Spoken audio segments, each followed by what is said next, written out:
زیر ضربه نرود این خواهر. خلاصش همین است که خواهش کرده است که ما یک سپراف کتیم میشه که اعضای حزب ما نیست. واقعا خواهر اعضای حزب ما نیست. کدام زمان 2 ماه در حزب نهضت در یکی از ولایت ها کار کرده بود است. معلومات عالی، صاحب تخصص و فکر کرده است که حزب نهضت اسلامی تاجیکستان هم در چارچوب قانون کار کرده است، جزئی همین ملت و کشور است. گفتن که جای من کار میخوام تو بیا مرحمت همین کار کن. اون وقت خود زیادی اعضای حزب بودن شرط است. ما گفتن این شرط نیست، چون ما شما را همچون کارگر متخصص جلب کرده است. او 2 ماه کار کرده است ولی یک جای کاری بهتر پیدا کرده است. خواهش کرده است که از این کار برود و جوابش دادن رفت است. ولی امروز همون کارش به نتیجه رسیده است. $30,000 خرج کرده است تا اینکه پروژه‌اش عملی شود. پیش راهش رو گرفتم، گفتم که خدا اعضای حزب نهضت اسلامی تاجیکستانی. گفتم من اعضا نیستم، 2 ماه عملی کار کردم. گفتم که رفته سپراف بیار که اعضای حزب نهضت نیست. والا از ما سپراف خواهش کرده است ولی یک گیله کرده است از ما. از شما برای روی راست و آشکارا گفتنم معذرت میخوام.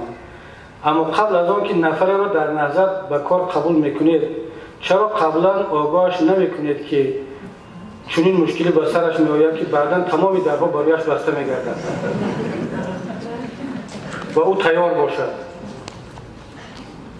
من تا چه اندازه کسبم را دوست می‌دارم تصور هم کردن نمیتوانید شما نهضتی ها. بیچاره در چی بلا گرفتار کردیم دیگر به این خرگیله گرد بزند. شاگردانم به دیده مشتاق انتظار برگشتنم هستند. خیلی برنامه ها و کارهای مهم با شاگردانم در آینده داشتم.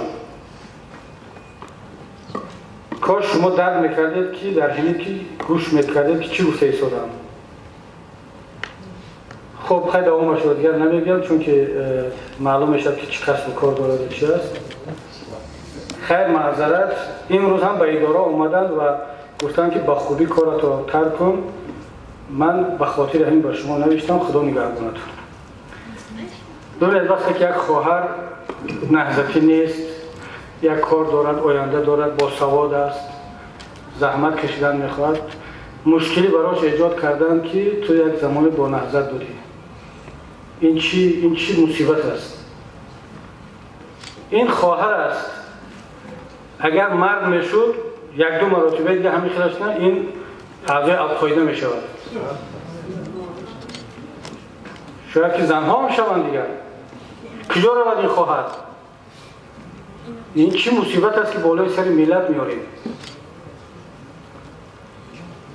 این خواهر اگر از ما دامنگیر است، یک عمر اگر جای کار پیدا نکند، کودکانش به معاش مانند، به معلومات عالی مانند، بیکار مانند، این یک عمر دامنگیر نهضت می شود که به خاطر شما شده من از همه زندگی هم ماندم.